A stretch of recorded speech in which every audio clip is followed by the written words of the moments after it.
Hi Command Box fans, this is Brad Wood here from Ortus, and I'd like to show you a couple new features from our Command Box 3.1 beta.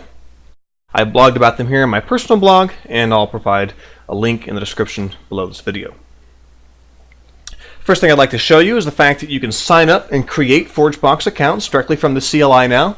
This makes it really fast and easy to get started sharing packages on our ForgeBox repository. To do so, just use the ForgeBox register command. If we don't provide any inputs, it'll ask us for them. So let's go ahead and create a username, test, password, test. Give ourselves a test email.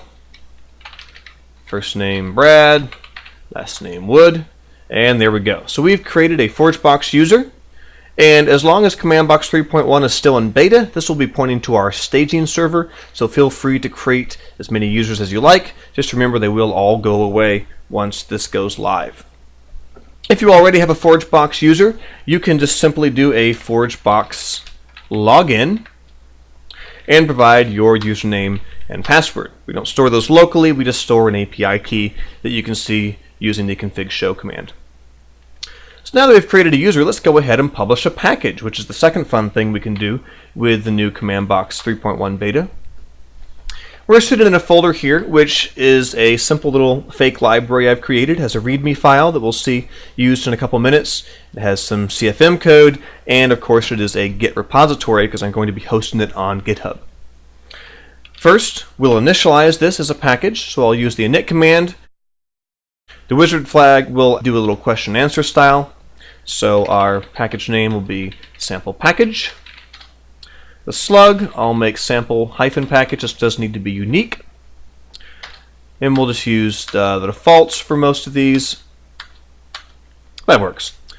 So there's a couple more package properties that we're going to want to set for this to work. The first one is going to be type. And let's just set this to be projects. There we go.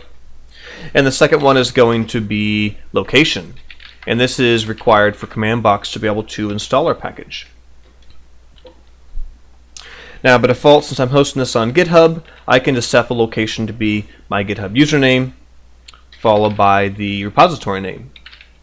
Otherwise, this could just be any other valid Command Box endpoint ID, which could be a URL to the zip file. So finally, let's go ahead and set our initial version number. So I'm going to use the bump command, and let's bump the major version, which will give us a version of 1.0. Now you can see the bump command has noticed that we're going to Git repository, and it's gone ahead and created and committed a tag for us automatically, which is very nice.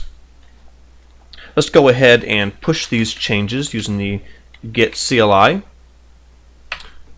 Git push, tell it to follow the tags. And now all of our changes are published to GitHub. Now we can publish our package to ForgeBox using the ForgeBox publish command. Super fast, it's already done. So now we've published our package.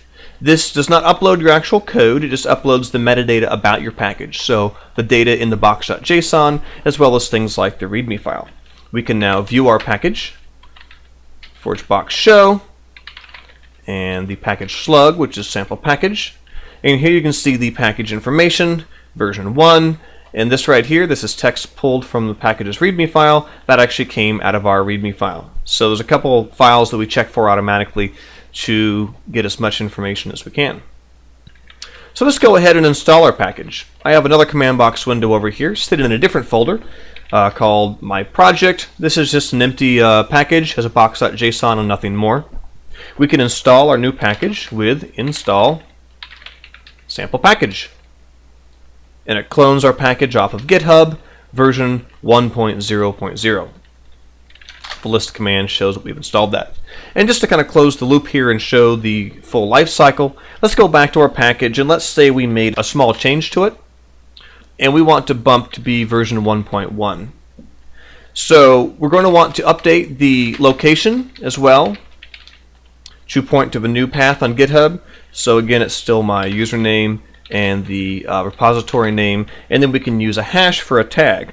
So we're going to point to the 1.1.0 tag that will be created right now when we do our bump command. Let's do a minor bump, and that creates that 1.1 tag and commits it. Go ahead and push that to GitHub. There we go, that's done, and we'll rerun our ForgeBox publish command. First time we ran this, it created a package. All subsequent runs will just update the existing package.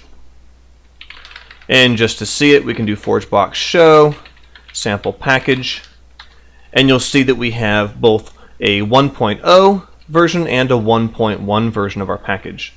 So let's see how that works. Let's come back over here to our project that we've installed the 1.0 version in. We run the outdated command. This will look and see any packages that are outdated, and you can see it's picked up our sample package, now has a new version, 1.1. So let's use the update command. Would we like to update? Why, yes, we would.